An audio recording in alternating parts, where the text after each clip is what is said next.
네, 안녕하세요. 조선을 담당하는 대연 멘토 황대근입니다.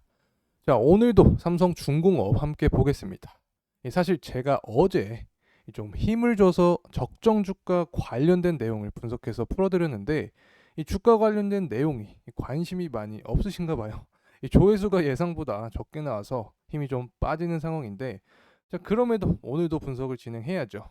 이 조선주 투자를 하시는 분들은 모두 투자에 대한 이해도나 이 지식 측면에서 뛰어나신 분들이 많다고 생각을 합니다. 자, 그래서 제가 많이 부족해서 이 조회수도 그렇고 이 구독 같은 부분도 이 좋은 결과가 나오지 못하는 거 아닌가라는 생각을 하고 있습니다. 매번 영상을 통해서 말씀드리는 것도 죄송스럽지만 이 시청자 여러분들께서 한 번씩만 도와주셔서 이 구독과 좋아요 눌러주시면 저 역시 더 힘을 받고 여러분과 소통하면서 분석 진행할 수 있을 것 같습니다. 자, 구독과 좋아요 한 번씩만 꼭 부탁드리겠습니다. 자, 오늘 내용은 이 삼성중공업의 이 주가 하락의 모멘텀에 대해서 먼저 이야기를 해보고 어제 말씀드린 이 적정 주가를 구하는 과정 다시 한번 설명을 드리겠습니다. 자, 어제 영상을 봐주신 분들은 저와 함께 이 주가 계산을 다시 한번 진행하신다라고 생각을 하시면 좋을 것 같고, 이전 영상을 보지 못하신 분들은 자, 오늘 영상을 통해서 이 삼성중공업의 이 주가 산출 방식에 대해서 같이 이해하고 갔으면 좋겠습니다. 자, 오늘 영상 정말 중요한 내용들이니 꼭 끝까지 시청해 주시면 감사하겠습니다. 자, 오늘 삼성중공업의 주가를 먼저 보게 되면 약 5% 가량 하락한 모습을 보여주고 있는데, 이 가장 중요한 요인 중 하나가 바로 국제유가 관련된 이슈였습니다. 사실 분석 영상을 진행을 하면서 주가 하방 압력은 아직 끝나지 않았고, 하락하게 된다면 자, 그 부분은 유가 관련한 이슈로 하락할 것이다, 이렇게 말씀을 드렸는데, 저와 같이 이 투자를 진행하신 분들은 이미 다 알고 계셨을 거라고 생각을 합니다. 자, 전일 국제유가 같은 경우 이 변동성이 있었지만 하락 마감을 하였고, 이 조선주와 유가는 동행하는 경향이 있기 때문에 자, 이 부분이 삼성중공업의 이 주가 하방 압력을 주었다라고 볼 수 있습니다.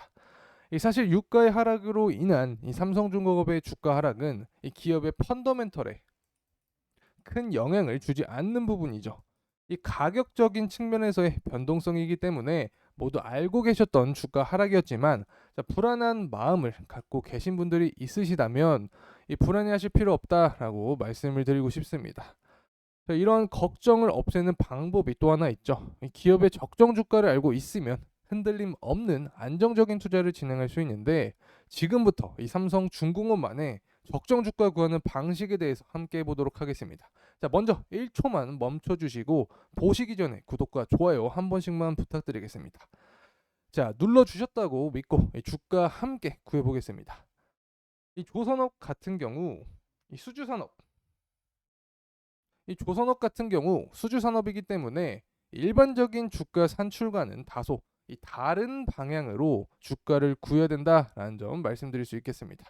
자, 우선 영업 흑자를 냈던 시기와 비교를 해서 프리미엄을 줘야 되는데, 이 가장 최근 영업이익이 흑자가 났던 시기는 바로 2014년입니다.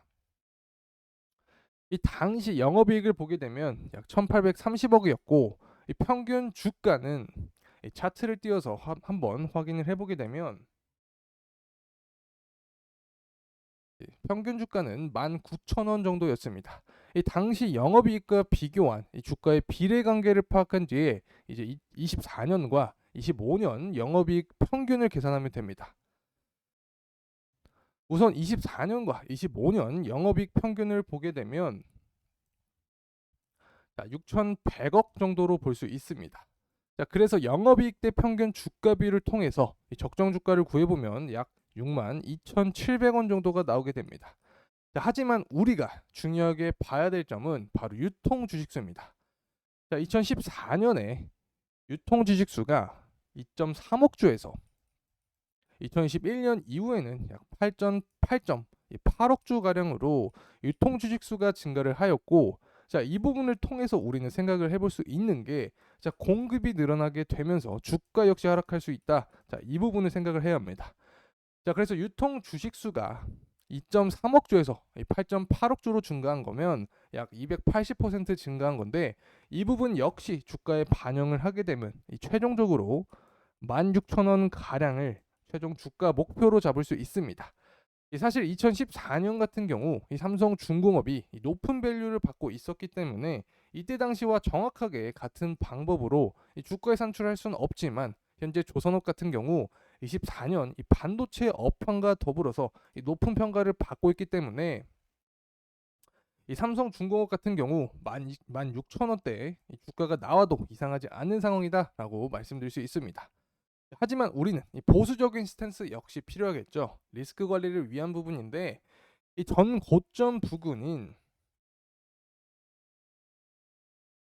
이 9,500원과 앞서서 산출한 16,000원의 이 평균을 통해서 약 12,750원 정도로 적정 주가를 산출할 수 있습니다. 자, 그래서 보수적인 측면에서는 12,750원이다. 자, 그리고 우리가 목표할 수 있는 점은 16,000원까지다라고 볼 수 있습니다. 자, 그래서 우리가 봐야 될 점은 우선 전고점을 뚫어주느냐, 자, 그리고 그 이후로 12,700원을 넘는 구간까지 생각을 해볼 수 있고, 목표가까지 16,500원을 16,000원을 생각해 볼 수 있다라는 점 말씀드립니다. 제가 이 주가 상승 메커니즘을 파악하기 위해서 정말 숨은 노력들을 많이 했는데, 구독과 좋아요 한 번씩만 꼭 부탁드리고 계속해서 저와 함께 나아갔으면 좋겠습니다. 자, 이제 차트를 한번 봐야겠죠. 현재 구간은 기술적으로 봤을 때는 아직까지 주가 하방 시나리오가 끝났다라고 보긴 힘들고, 만약 주가가 하락하게 된다면, 자, 주봉으로 보게 될 때 60일선 그리고 매물대가 많은 구간인 120일선까지 주가 하락이 열려있기 때문에, 자, 이때부터는 사실 비중을 담은 추가 매수를 진행하는 게 전략이 될 수 있습니다. 이 삼성중공업 같은 경우 121선 정도까지 주가가 하락하게 되면 약 6,000원 정도인데, 자, 우선 1차적으로 우리가 목표하는 가격이 12,700원 구간이죠. 사실상 2배 이상 수익이 남는 투자를 진행하는 거죠. 자, 그만큼 펀더멘털이 강하게 존재하기 때문에 이 주가의 하락은 우리에게 기회로 작용할 수 있다라는 점 말씀드리고, 이미 기업의 가치를 알고 있기 때문에 흔들림 없는 투자를 할 수 있다라고 말씀드리고 싶습니다.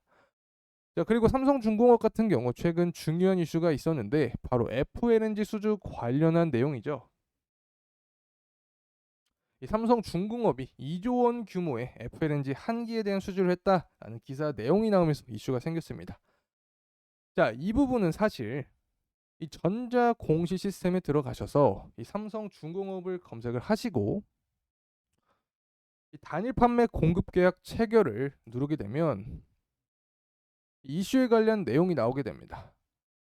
자, 이 부분은 가장 위쪽 부분의 공급 체결 내용을 누르면 최근 수주 관련한 내용을 확인할 수 있다라는 점 말씀드리고, 이 간단하게 이 수주 관련한 내용 말씀을 드려보면, 최근 매출액 대비해서 33.8%에 해당하는 금액인 약 2조 원 규모의 수주 계약이다라고 말씀드릴 수 있고, 이 매출액 대비 33.8%면 이 계약 규모가 굉장히 크다라는 점 알 수 있겠죠. 자, 이 부분이 향후 삼성중공업의 기업 밸류를 계속해서 올리는 요인이 될 겁니다. 자, 그리고 고성과 사업을 통해서 수익성을 확보하게 된다면, 자, 당연히 자연스럽게 기업 가치 역시 상승을 하겠죠. 자, 그래서 이번 계약으로 이 대형 FLNG 수주 잔고 자체를, 자, 2기로 늘리면서 안정적인 해양 이익감을 확보하게 되었다. 자, 그리고 이 부분을 통해서 FLNG 이 분야에서 독보적인 경쟁력을 갖춤으로써, 자, FLNG 기술력을 입증했다라는 점이 유의미한 점이다라고 볼 수 있습니다. 자, 그리고 이 FLNG는 LNG 수요 증가와 함께 이 수요 역시 FLNG에 대한 수요 역시 지속될 것으로 보이는 상황이기 때문에, 자, 24년 긍정적인 전망이 계속되는 상황이다라고 말씀드릴 수 있습니다. 자, 그리고 이 삼성중공업 같은 경우 이 최근에 하나오션과 관련된 이슈도 존재하고 있죠. 이 하나오션이 삼성중공업에게 이 상선용 블록을 공급한다라는 내용인데, 자, 이번 계약을 통해서 운송 비용의 절감에 대한 기대 효과, 그리고 사상 첫 대형 조선사 간의 협업이라는 점에서 큰 의미가 있습니다. 자, 그리고 우리가 가장 중요하게 생각해 볼 수 있는 점이 있는데 바로 이 중국 의존도, 자, 이 부분을 완화시킬 수 있다라는 장점입니다. 이 조선업의 리스크라고 하면 이 중국의 대규모 발주가 가장 먼저 떠오르는데, 자, 이 부분은 고선가 선별 수주를 통해서 경쟁력이 확보된 상태이기 때문에, 자, 리스크 측면에서 벗어난 상태다라고 말씀드릴 수 있습니다.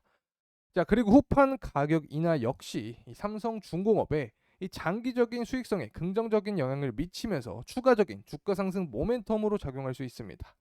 자, 후판 가격이 상승하게 된다면 이 선박 제조 원가 비용이 상승하기 때문에 이 수익성 측면에서 좋지 않게 작용을 할 수 있겠죠.